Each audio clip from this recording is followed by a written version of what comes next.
Assalamualaikum warahmatullahi wabarakatuh. Perkenalkan, kami dari kelompok 1 dengan anggota kelompok Alif Ramadan dengan Tengku Fasha Miraza. Oke, pada video ini kami akan mempresentasikan sebuah judul yang diambil dari sebuah buku dengan judul Bagaimana Budaya Internet Itu Diciptakan. Oke, jadi karena ada 2 orang, jadi yang mengawalinya akan saya yang pertama dulu. Kita masuk ke presentasinya. Oke, di slide pertama, bagaimana dunia digital dibuat? Ini adalah sebuah pertanyaan mungkin yang sebagian orang bertanya-tanya, dan sebagian orang mungkin tidak peduli tentang hal yang demikian. Tetapi kita perlu mengulik lagi ke belakang, sebenarnya bagaimana budaya internet itu sih bisa tercipta. Pada zaman dahulu, manusia itu masih belum menemukan yang berhubungan dengan komunikasi jarak jauh, apalagi yang namanya dengan internet. Dahulu manusia masih sangat klasik dalam menyampaikan informasi atau melakukan hal lainnya seperti yang sekarang. Dulu manusia berkomunikasi melalui burung merpati untuk menyampaikan pesan, ataupun melalui surat yang dikirimkan melalui perantara seseorang, ataupun yang lebih klasik lagi menggunakan asap untuk saling berkomunikasi. Jadi setelah beberapa tahun kemudian, karena manusia itu adalah makhluk yang cerdas, jadi manusia menemukan banyak solusi yang inovatif bagaimana caranya mengatasi hal tersebut. Mulailah manusia berpikir, lambat laun hingga berabad-abad ditemukanlah sebuah internet. Tetapi mungkin internet itu sebenarnya bukan hanya satu sejarah saja yang kita tahu, yaitu pada tahun 1970-an. Tetapi internet memiliki banyak fase. Sekarang ini terdapat sekitar 3 miliar pengguna internet di dunia ini. Tentu hal tersebut sangat membingungkan.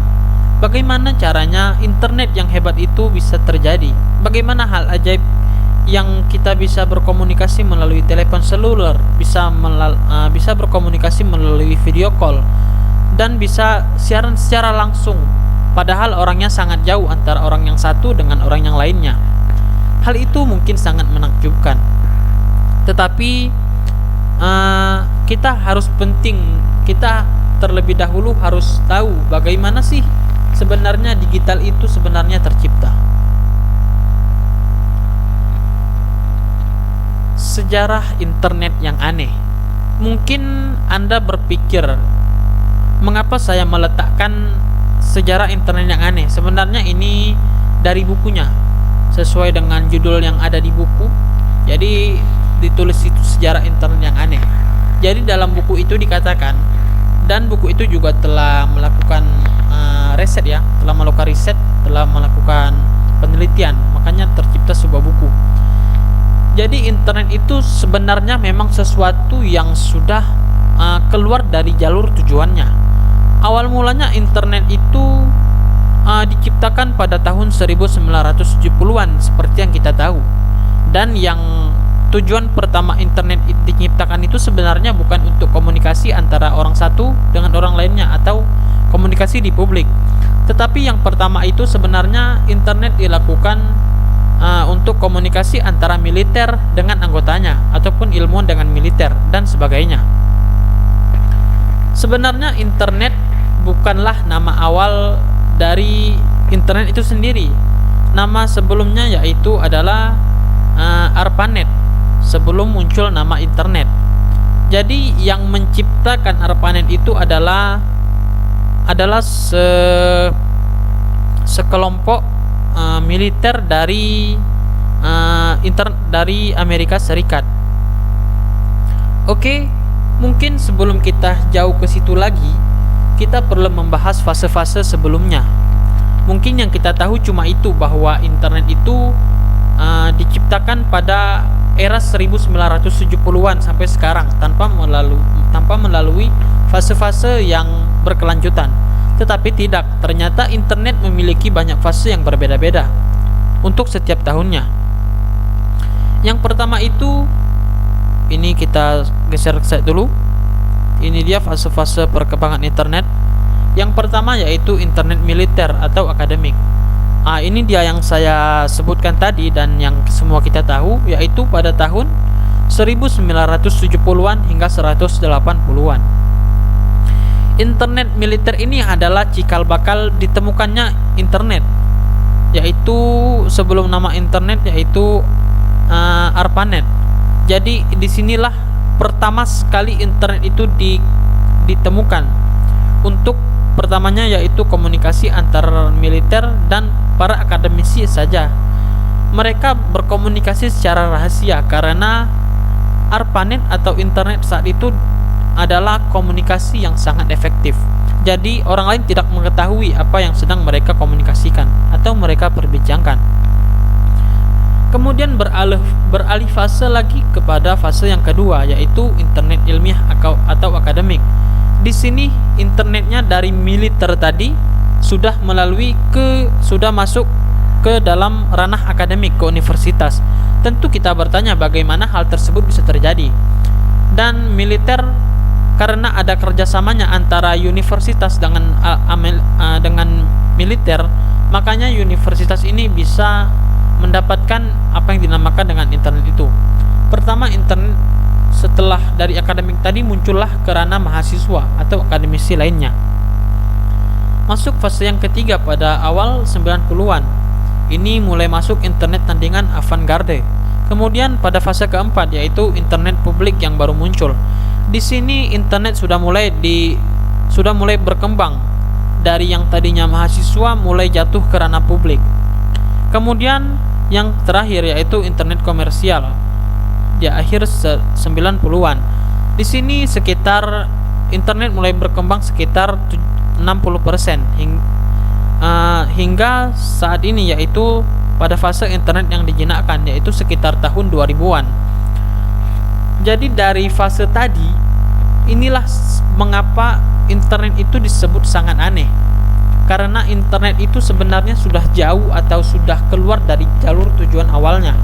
Dari yang pertamanya tadi rahasia, dari yang pertamanya tadi hanya diperuntukkan oleh militer atau orang-orang tertentu saja, malah sudah menyebar ke ranah publik.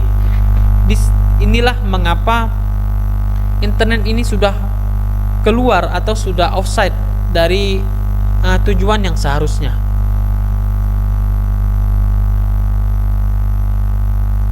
Kemudian dari pembagian fase tersebut, bagaimana manusia bisa menamakan fase-fasenya. Sejarah internet adalah sejarah budaya yang rumit bin aneh, karena apa yang menjadi media kita menentukan zaman. Jadi di zaman kita sekarang ini akan menentukan budaya-budaya selanjutnya.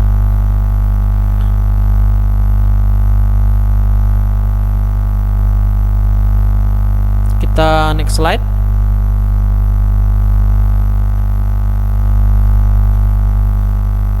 Di sini tadi yang saya maksudkan, pertamanya internet dari militer, kemudian turun ke ilmuwan. Karena ada kerjasamanya antara dua pihak ini, maka internet sudah mulai menyebar ke ilmuwan, kemudian masuk ke ranah universitas, dan kemudian masuk ke akademisi. Kemudian dari akademisi mulai ke publik. Di sini internet mulai digembong-gembongkan. Kemudian disinilah internet mulai masuk era keemasannya, atau bisa kita katakan sekitar 50% internet sudah mulai merebak ke ranah publik. Pada tahun 1989, Berners-Lee menemukan yang namanya WWW atau World Wide Web. Sebenarnya WWW ini diciptakan untuk si Berners-Lee ini, bukan untuk publik sebenarnya pada awalnya. WWW diciptakan oleh si Berners-Lee adalah untuk komunikasi antara karyawan-karyawan yang ada di perusahaan CERN. Jadi CERN itu adalah sebuah perusahaan teknologi yang ada di Jenewa, Swiss. Saat dia menciptakan WWW itu, dia tidak sadar bahwa dia sedang menciptakan budaya baru. Jadi disinilah jawaban yang mungkin agak lebih rinci dari yang awal tadi.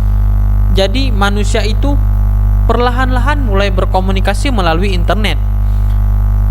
Jadi penyebabnya yang menciptakan budaya internet pertama kali adalah si Berners-Lee pada tahun 1989 tadi, seperti yang saya sebutkan. Jadi Berners-Lee ini bisa dikatakan menjadi promotor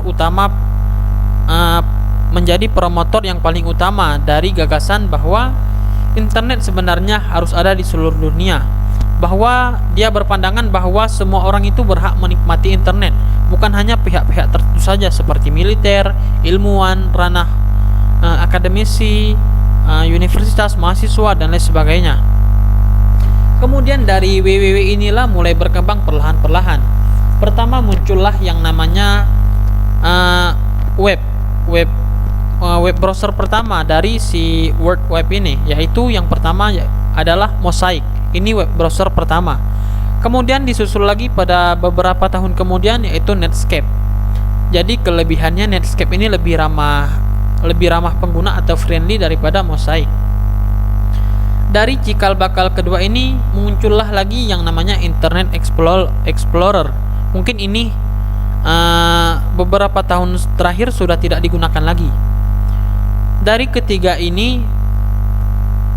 ketiga inilah mulai muncul beberapa browser yang kita kenal sekarang ini.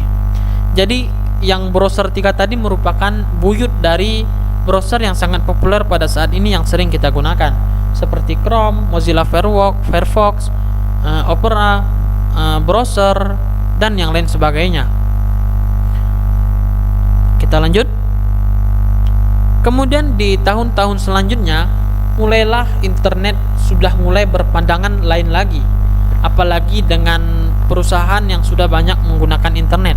Internet bukan hanya dipikirkan sebagai komunikasi biasa saja antara manusia satu dengan yang lainnya, tetapi para pengusaha dan para orang-orang yang sudah berkecimpung di dalam internet itu pada awalnya mereka sudah berpikir lebih maju bagaimana caranya menggunakan internet ini untuk bisnis. Karena manusia sudah banyak menggunakan internet, jadi kita bisa mencari pundi-pundi cuan. Jadi kita bisa mendapatkan hasil dari internet yang mereka gunakan. Awal mulanya pada tahun 1995, yaitu dari Bill Gates. Bill Gates menyatakan dalam suatu bukunya bahwa internet adalah ladang bisnis. Jadi kita harus mendapatkan keuntungan darinya. Internet bukan hanya sekedar komunikasi biasa saja, tapi internet haruslah menjadi sesuatu yang menghasilkan. Selanjutnya pada tahun 90-an mulailah lagi muncul e-commerce. Jadi e-commerce pertama ini atau situs perbelanjaan online melalui internet itu pada tahun 90-an, tepatnya pada tahun 1994. Pertama, Amazon diciptakan oleh Jeff Bezos seperti yang kita tahu, yang menjadi orang paling kaya sekarang ini selama 5 tahun berturut-turut. Kemudian muncul lagi saingannya eBay. Dari tahun 90-an ini, kedua e-commerce ini mulai berperang. Artinya berperangnya bagaimana caranya mereka harus menjadi yang terdepan sebagai e-commerce yang paling populer di seluruh dunia. Beranjak lagi ke beberapa tahun kemudian, melihat perkembangan internet yang sangat pesat, kemudian para perusahaan media seperti televisi, koran, radio mulai berpikir, wah, mungkin ini akan menjadi kurang menguntungkan. Kita mungkin akan rugi ini karena manusia lebih tidak menggunakan media yang kita ciptakan lagi. Mereka sudah menggunakan yang namanya internet. Mereka kemudian memikirkan bagaimana caranya agar bisa juga mendapatkan uang dari internet itu, agar juga apa yang mereka miliki seperti siaran tadi, televisi tadi, berita tadi, koran tadi menjadi laku. Kemudian perusahaan media mulai memikirkan cara. Jadi mereka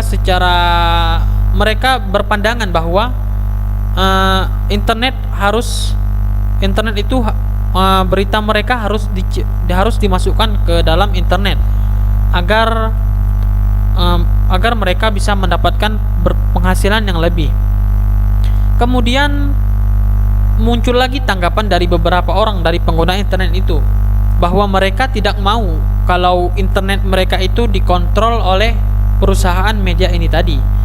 Mereka berpandangan bahwa semua orang itu berhak untuk mendapatkan internet. Mereka tidak mau dikontrol oleh perusahaan media seperti perusahaan koran, televisi, dan radio. Kemudian muncullah ide jenius dari perusahaan terkenal lainnya, perusahaan internet raksasa seperti YouTube atau Chrome. YouTube dan Chrome memiliki cara yang berbeda dengan perusahaan media tadi. Mereka tidak berpandangan bahwa internet harus dikontrol oleh mereka saja, tetapi mereka meletakkan sedikit bumbu kecil, yang dimana dari bumbu itu mereka bisa menghasilkan untung. Dengan cara mereka memasarkan produk-produknya, apa yang ditampilkan di YouTube dan Chrome, kemudian untuk mendapatkan hasilnya mereka akan melakukan suntikan kecil dengan cara memasukkan sedikit iklan di dalamnya. Dengan iklan tadi, tentu para perusahaan penyedia iklan akan memberikan bayaran lebih kepada YouTube atau Chrome agar produk mereka bisa diiklankan dengan baik lagi. Kemudian kita beralih ke zaman berikutnya. Di sini internet sudah mulai naik tingkat lagi, yaitu ke perangkat-perangkat internetnya. Timbul lagi pertanyaan, bagaimana tercipta sesuatu yang sering kita gunakan saat ini? Mungkin kita tidak perlu berpikir bagaimana sebuah handphone atau laptop itu bisa kita pegang di tangan kita sekarang ini. Yang perlu kita pertanyakan adalah bagaimana semua itu bisa tercipta? Apa dibalik semuanya? Apa sebenarnya tujuan awal dari penciptaan itu?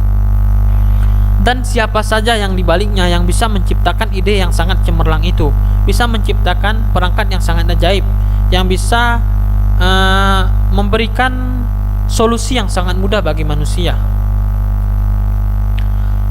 Sebenarnya kita yang hanya kita tahu dari pencipta di balik itu semua, yaitu seperti Mark Zuckerberg, Bill Gates, Larry Page ataupun Steve Jobs. Tetapi di balik itu semua ada orang lain yang menciptakan dan ada sedikit sisi kelam di baliknya.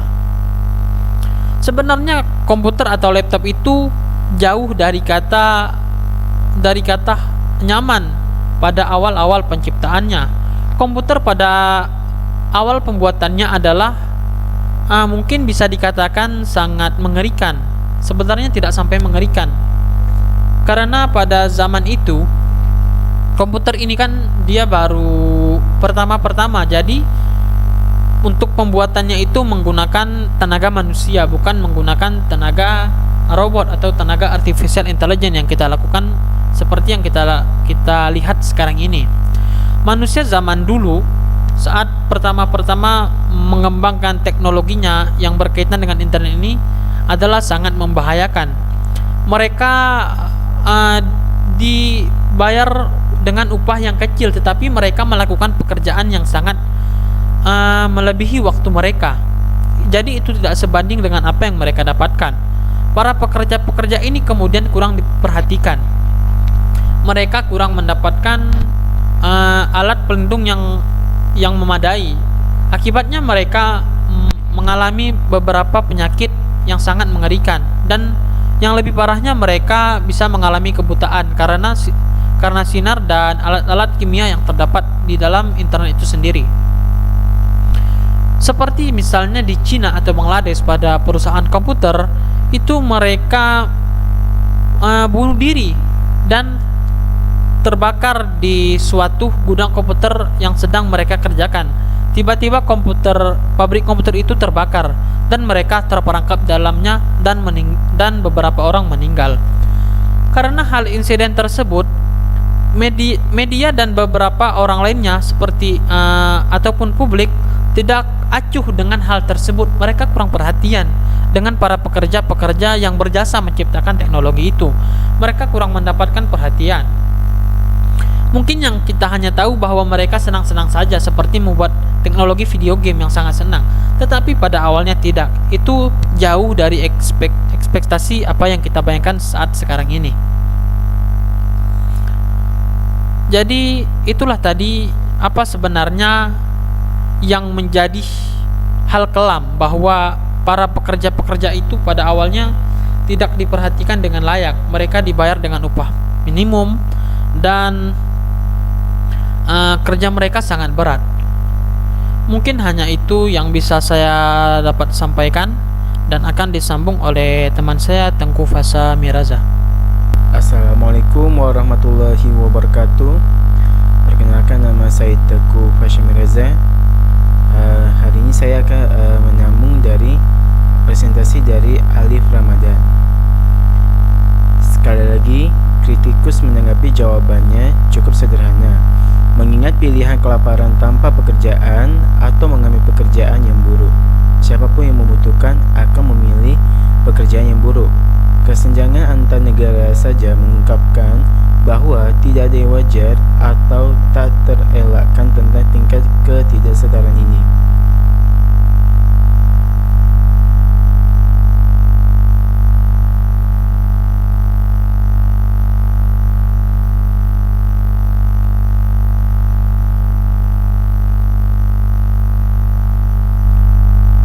Industri elektronik bukanlah satu-satunya yang mengandalkan praktik perburuan eksploitatif, tetapi elektronik dalam banyak hal merupakan industri kontemporer terkemuka, dan dengan demikian reformasi praktiknya akan bergema di seluruh ekonomi global. Tetapi mereka menghadapi perusahaan-perusahaan yang sangat kuat dan sangat mobile, seringkali didukung oleh pemerintah dengan sumber daya yang besar untuk melawan setiap reformasi yang mewakili bahkan ancaman terkecil terhadap keuntungan mereka. Tekanan untuk melakukan reformasi dengan memberikan gaji yang lebih dan lingkungan kerja yang lebih manusiawi dan lebih aman hanya dapat berhasil jika ditekankan pada seluruh bidang produksi elektronik.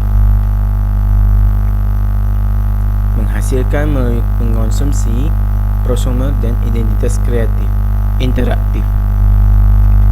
Salah satu klaim paling umum tentang media baru dibandingkan dengan yang lama adalah bahwa mereka sangat interaktif dan partisipatif. Memang, interaktif dan partisipatif umumnya disebut sebagai salah satu komponen kunci yang membedakan web 2.0 dari web sebelumnya. Konten yang dibuat pengguna selalu menjadi bagian dari internet, tetapi teknologi baru dan kemampuan broadband sangat memperluas potensi itu.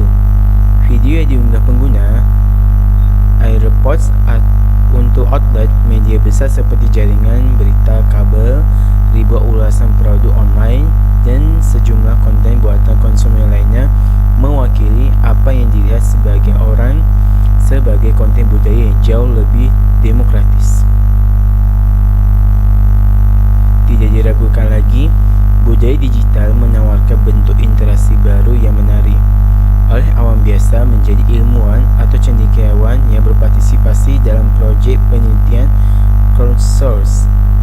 Apa yang dapat kami katakan bagaimanapun adalah bahwa banyak konten yang gratis yang dibuat pro atau konsumen menjamin keuntungan besar bagi perusahaan besar. Tidak hanya seperti YouTube, tetapi juga untuk perusahaan yang produknya didukung. Terkadang melalui manipulasi, melalui hal-hal seperti Facebook. Beberapa telah mengkritik ini hanya sebagai langkah berikutnya dalam branding produk, di mana perusahaan yang telah mengubah konsumen menjadi iklan billboard berjalan melalui logo di mana-mana pada pakaian.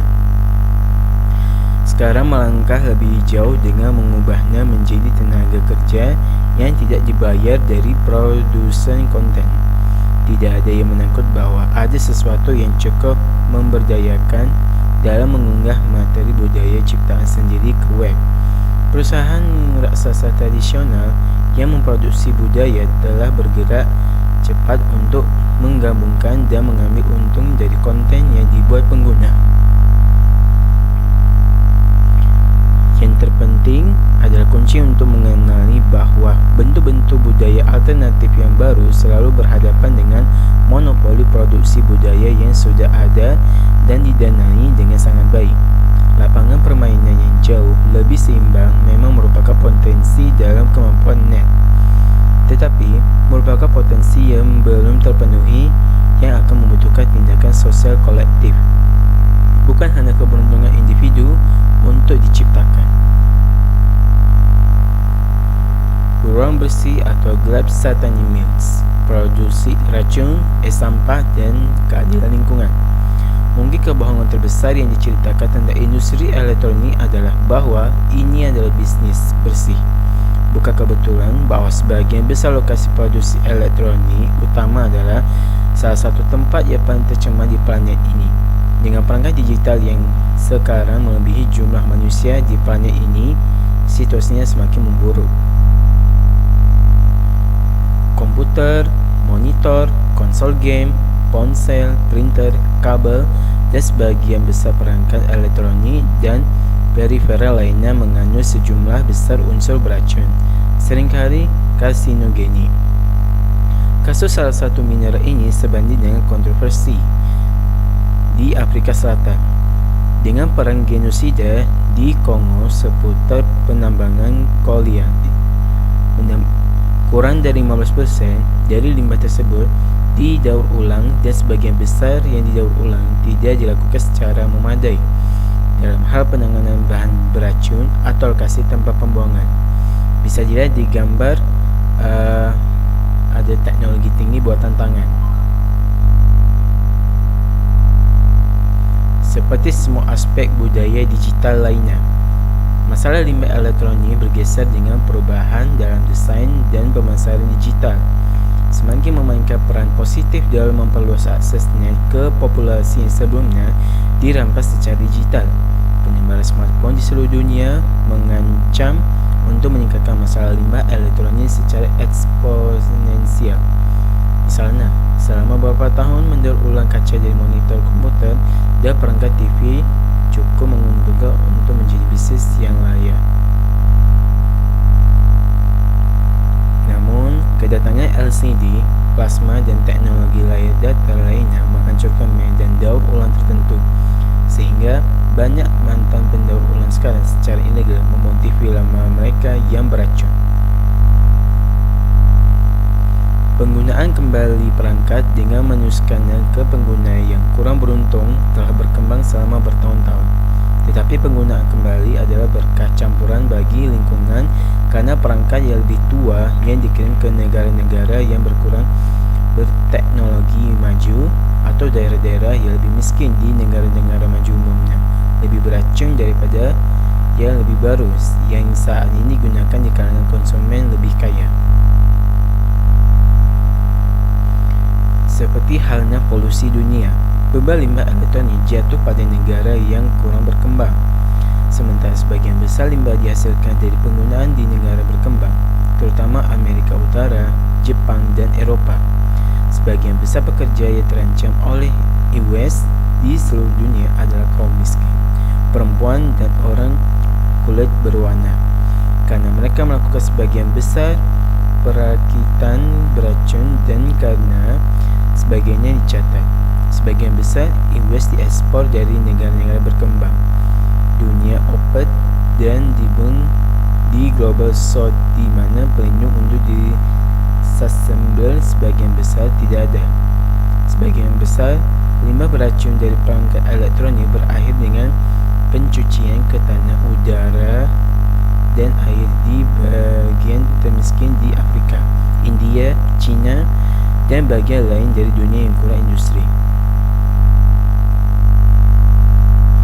Global North juga tidak bebas dari masalah ini, meskipun sekali lagi beban yang lebih besar jatuh pada orang kulit berwarna di sana juga.